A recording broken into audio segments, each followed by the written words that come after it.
হাজার বছরের শ্রেষ্ঠ বাঙালি জাতির পিতা বঙ্গবন্ধু শেখ মুজিবুর রহমানের স্বপ্নের সোনার বাংলার একটি উল্লেখযোগ্য অংশ পর্যটন শিল্প।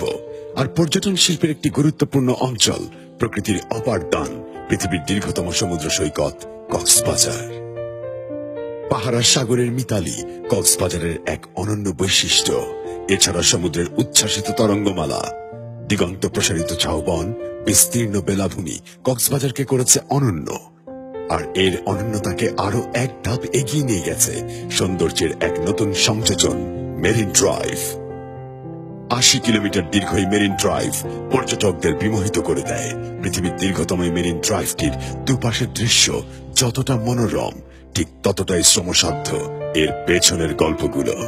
বাংলাদেশ সেনাবাহিনীর ১৬ ইঞ্জিনিয়ার কনস্ট্রাকশন ব্যাটালিয়ন সেপ্টেম্বর ১৯৯৩ সালে ফিডার রোড টাইপ এ হিসেবে এই সড়কটির নির্মাণ কাজ শুরু করে, কিন্তু সঠিক দিক নির্দেশনার অভাব, বাজেট স্বল্পতা এবং বৈরী প্রাকৃতিক পরিবেশের কারণে প্রকল্পটি কাঙ্ক্ষিত গতি পাচ্ছিল না।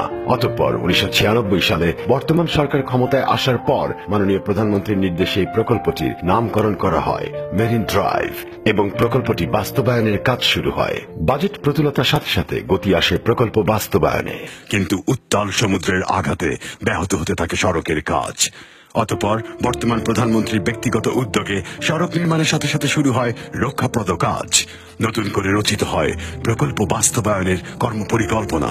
গণপ্রজাতন্ত্রী বাংলাদেশ সরকারের মাননীয় প্রধানমন্ত্রীর নির্দেশে সড়ক বিভাগ সম্পূর্ণ প্রকল্পটিকে ৩টি ভাগে বিভক্ত করে মেরিন ড্রাইভ সড়কটি নির্মাণের পরিকল্পনা গ্রহণ করে এবং সে অনুযায়ী অর্থায়নের কার্যক্রম শুরু করে।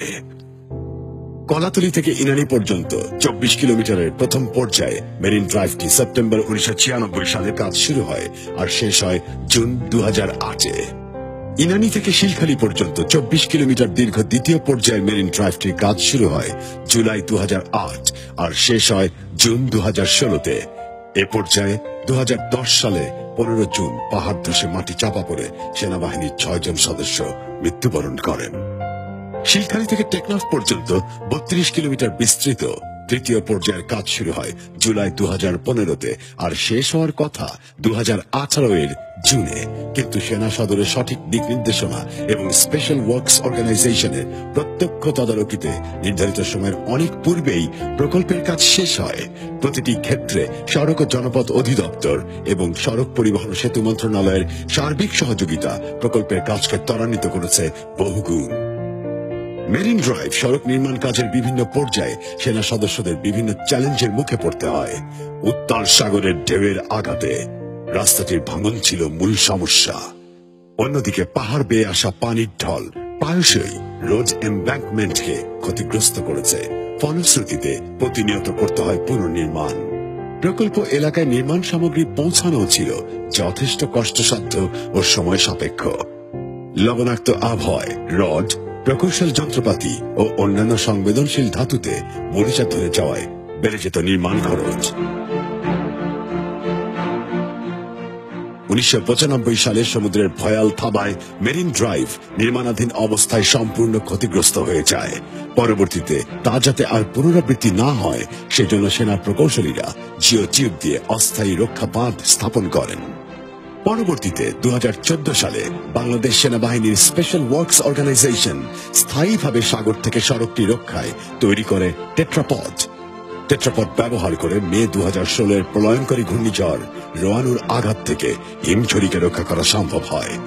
এর পাশাপাশি বেশ কিছু ঝুঁকিপূর্ণ স্থানে আর্টিকুলেটেড কংক্রিট ম্যাট এবং স্থায়ী কার্ভড সি ওয়াল তৈরি কাজ প্রক্রিয়াধীন রয়েছে।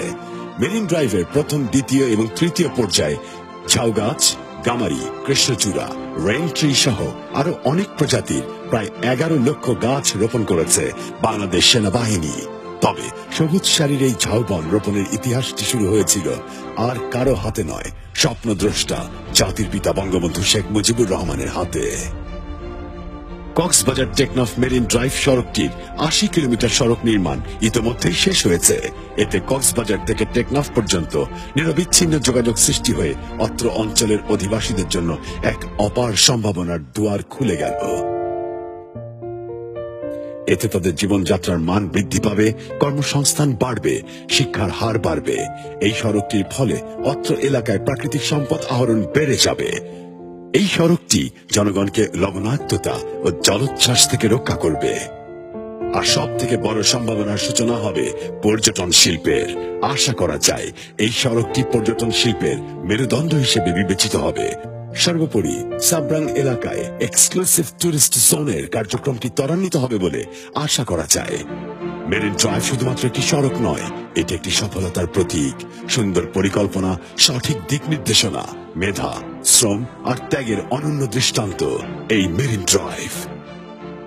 বাংলাদেশ সরকার এবং মাননীয় প্রধানমন্ত্রীর উপযুক্ত পৃষ্ঠপোষকতা, সড়ক পরিবহন সেতু মন্ত্রণালয়ের মাননীয় মন্ত্রী মহোদয়ের একাধিক পরিদর্শন সহ আন্তরিক সহায়তা না পেলে মনোরম সুন্দর মেরিন ড্রাইভের কাজ শেষ করা কোনোভাবেই সম্ভব হতো না।